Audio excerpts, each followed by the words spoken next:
खिलाफ recovery agent ने उनकी एफआईआर कैसे दर्ज करवा दी है, किस सिनेरियो में उनकी एफआईआर दर्ज होगी है, क्योंकि उनका लोन का डिफॉल्ट था। इस बारे में हेलो साथियों, मैं अमरदीप कादियान, नमस्ते, प्रणाम, सलाम वालेकुम, सत श्री अकाल, जय मसीह की, राम राम जी, जय माता की, जय हिंद, जय भारत, जय ससुराल वालों की। साथियों, आपका स्वागत है डिसेंट फैमिली में। साथियों, आज हम बात करेंगे कि रिकवरी एजेंट ने जो लोन डिफॉल्टर था उसका पर्चा, उसकी एफआईआर कैसे दर्ज करवा दी गैर कानूनी तरीके से। साथियों, अगर आप हमारे साथ टेलीफोनिकली जुड़ना चाहते हैं तो आपकी स्क्रीन पे नंबर आया हुआ है 9306347314। ये हमारी पेड सर्विस है। अगर आप मेरे से पर्सनली मिलना चाहते हैं तो अभी मैं दिल्ली में ही हूँ, कुंडली में, टीडीआई में, तो आप मीटिंग फिक्स कर सकते हैं। आप सारे अपने डॉक्यूमेंट्स लेके आ सकते हैं, मुझे दिखा सकते हैं पर्सनली अगर आपको एडवाइस लेनी है। वैसे तो यहाँ बम पटाखे फूट रहे हैं क्योंकि ये सोसाइटी है और यहाँ पे बच्चे बहुत मस्त मजा ले रहे हैं। आपको किसी भी तरह की लोन से रिलेटेड कोई भी दिक्कत परेशानी आ रही है तो आपको पता ही है, हमारा चैनल है जो डिसेंट एडवाइस के नाम से पिछले 1 साल में लगभग 1000 वीडियो में डाल चुका हूं। हर विषय पे, हर टॉपिक पे, किसी भी तरह की आपकी लोन से रिलेटेड क्वेरी है, 5 लाख का लोन है, 50 लाख का लोन है, 50 करोड़ का है या कितने भी करोड़ का, उससे कोई फर्क नहीं पड़ता। आपको अगर हमारे साथ टेलीफोनिकली जुड़ना है तो आपकी स्क्रीन पे नंबर है। आपको अगर हमारे साथ पर्सनली जुड़ना है, आप पर्सनल मीटिंग करना चाहते हैं, फेस टू फेस मीटिंग करना चाहते हैं, अपनी समस्या का समाधान करवाना चाहते हैं, decent advice face to face लेना चाहते हैं, मीटिंग करना चाहते हैं हमारे साथ, अगर आप दिल्ली एनसीआर के पास से मुझे देख रहे हैं तो मैं यहीं पे दिल्ली में आया हूँ, कुंडली में, टीडीआई पे। साथियों, अब हम बात करेंगे कि जैसे सारे देश को इन्होंने, रिकवरी एजेंटों ने, ज़्यादातर 99% ने लोगों को परेशान और हरास कर रखा है, लोगों का जीना दुश्वार कर रखा है। ऐसे ऐसे आदमी हैं जो 10-10 दिन से सो नहीं पा रहे हैं, उनकी नींद नहीं पूरी हो पा रही है, मानसिक संतुलन खराब हो गया है, साइकोलॉजिस्ट पे जा रहे हैं, मनोवैज्ञानिक के पास जाके अपना इलाज करवा रहे हैं। इतना ज़्यादा परेशान और हरास कर रखा है। जैसा कि मैं हर बार कहता हूँ, आपके पास पैसे हो तो पैसे दे दें, नहीं पैसे हैं तो आपका शनि भी कुछ नहीं बिगाड़ सकता है, तो सुद्धा ही कुछ नहीं है। साथियों, जैसा कि मैंने तकरीबन हर वीडियो में बताता हूं, आपके 2 लोन डिफॉल्ट हो गए, 5 हो गए, चाहे 25 हो गए, ये क्राइम की श्रेणी में नहीं है, सिविल का डिफॉल्ट माना जाएगा। जब सिविल का डिफॉल्ट माना जाएगा तो पुलिस का कोई काम ही नहीं। अब हुआ क्या, एक पार्टी का मेरे पास फोन आया है, वो देख भी रहे होंगे लेकिन मैं नाम नहीं ले रहा हूं उनका, फरीदाबाद से, कि उनके साथ क्या किया इन्होंने।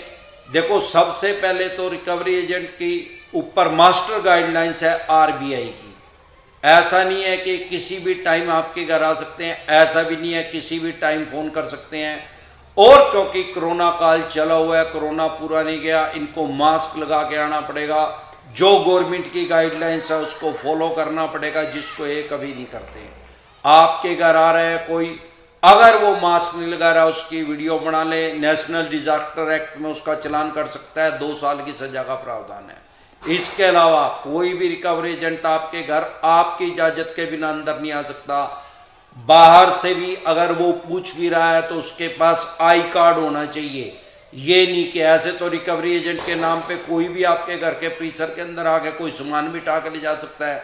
आपको क्या पता वो चोर है क्या, वो बैंक का एजेंट है। तो सबसे पहले आपको अपने राइट्स पता है, अधिकार पता है, उससे उसका आई कार्ड मांगे। आई कार्ड 99% आदमियों के पास नहीं है, अगर है उसको नहीं है तो बोल लेके आ भाई, ऐसे हम कोई बात नहीं करते। ले आया, उसके बाद अपनी लोन स्टेटमेंट मांगे, भाई कितने पैसे देने हैं। वो कह रहे इतने, भाई मेरे को नहीं पता, मैं नहीं मानता, दोबारा जा बैंक के अंदर, मेरे को लेके आज तक का ड्यू कितना है। वो आपसे डिसेंट तरीके से बात कर सकता है, ये नहीं कि चिल्ला चिल्ली करेगा, शोर मचाएगा, अड़ोस पड़ोस में, मोहल्ले पड़ोस में, यार प्यारे रिश्तेदारों में आपकी बेइज्जती करेगा, प्रतिष्ठा खराब करेगा आपकी। अगर वो ऐसा कर रहा है तो तुरंत प्रभाव से इसका पर्चा दर्ज हो सकता है, इसकी FIR दर्ज हो सकती है, इसके ऊपर आप केस भी कर सकते हैं 499 500 धारा में 499 500 में। अब जो मेरे पास केस आया, जो कि मेरे से टेलीफोनिकली बात हुई थी, कल ही हुई है मेरे ख्याल, या परसों हुई होगी शायद, क्योंकि इतने आदमियों की से साथ एक दिन में मेरी बात होती है तो मैं पूरा प्रॉपर याद नहीं रख पाता। लेकिन जो ऐसे कॉम्प्लिकेटेड केस हैं, उलझे हुए केस हैं, कुछ अलग ही उनके साथ हुआ है, तो फिर मुझे थोड़ा बहुत याद रह जाता है। अब उनके साथ क्या हुआ, रिकवरी एजेंट उनके घर आया, उनसे अब शब्द बोले, बालक बच्चों को परेशान किया होगा, कई दिनों से आ रहा था, जबरदस्ती अंदर आ रहा था। ये अफसर आदमी है, बाहर इनकी हरियाणा में जॉब नहीं है, बाहर लगी हुई है, ड्यूटी गवर्नमेंट जॉब पे है। उसने सोचा गवर्नमेंट एम्प्लॉइज है, अफसर आदमी है तो ये डर जाएगा। उसने क्या किया, सतान्य चौकी में जाके एक दरखास्त दे आया, एप्लीकेशन दे आया, भाई मैं इसके घर गया था और ये मेरे साथ तू तड़ाक मार पटाई पे उतार हो गया।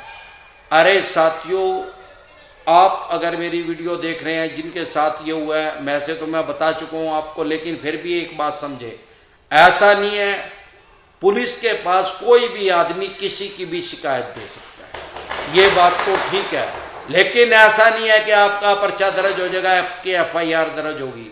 पुलिस के पास एक, जिसके पास उसने शिकायत दी है, हर एरिया का एक IO होता है, इन्वेस्टिगेशन ऑफिसर।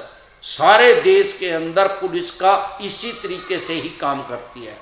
हर एरिया का एक IO अलग होता है, जिस एरिया में आप रहते हैं उस एरिया का जो IO है, इन्वेस्टिगेशन ऑफिसर, जिसको उसकी जांच सौंपी गई है उस थाने या चौकी द्वारा, वो उसकी जांच करेगा। ऐसा डायरेक्ट कोई FIR दर्ज नहीं हो सकती किसी के ऊपर। जब वो जांच करेगा तो आप अपना बता दें, भाई ये वैसे ही बकवास कर रहा था, राज कर रहा था, हमारे पास पैसे नहीं है, पैसे नहीं है तो जाके भाई ड्यू टू प्रोसेस चल। ऐसे फर्जी पर्चा कभी दर्ज नहीं होता। लॉ एंड ऑर्डर मेंटेन करना है पुलिस का काम। मुझे कोई ऐसा आज तक पुलिस वाला इतना पागल नहीं लगा कि किसी का नकली पर्चा दर्ज कर दे। ऐसे तो उसकी पुलिस की नौकरी चली जाएगी अगर वो इतना इनलीगल काम करेगा। मैंने आज तक नहीं देखा, आप भी डरे घबराए नहीं। ये केस भी मैंने पहली बार ही ऐसा देखा कि जाके खुद से ही कंप्लेंट करवाए। क्यों? ये सोच रहे हैं गवर्नमेंट एम्प्लॉइज है। अरे भाई, गवर्नमेंट की नौकरी करना कोई अपराध नहीं है। ऐसे तो यार कोई आदमी मर जाएगा, किसी ने उसका कत्ल कर दिया या वो अपनी नेचुरल डेथ मर गया तो, और वो पता नहीं लगा, ब्लाइंड मर्डर हो गया, तो इसका मतलब ये थोड़ी है कि कोई आपका दुश्मन है वो सीधा आपका नाम ले देगा और आपके ऊपर 302 लगेगी। भाई, डेमोक्रेसी है वर्ल्ड की सबसे बड़ी, सबसे बड़ा लोकतंत्र है।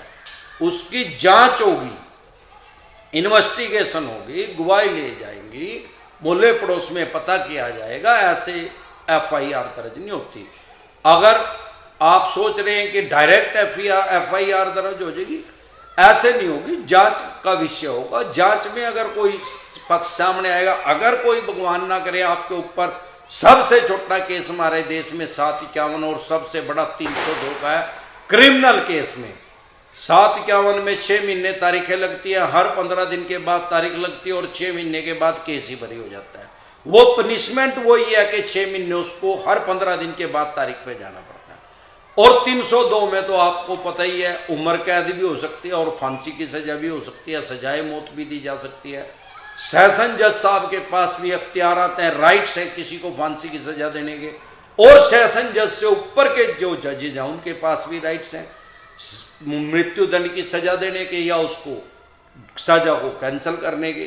भाई, उसको बरी भी किया जा सकता है या उसको उम्र कैद में भी बदला जा सकता है। वो सरकमस्टांसेस देखे जाते हैं कोर्ट के द्वारा कि इस आदमी ने, जिसने हत्या किया, उसने जघन्य अपराध किया है, क्या नॉर्मल तरीके से उसने किसी आदमी की हत्या की है। तो आपके साथ भी अगर ऐसा हो इन फ्यूचर तो आप डरे घबराए नहीं। पहली बात तो यही आपके साथ गलत कर रहे हैं, इनका ही ठाके पर्चा दर्ज करवाओ यार। डर क्यों रहे हो?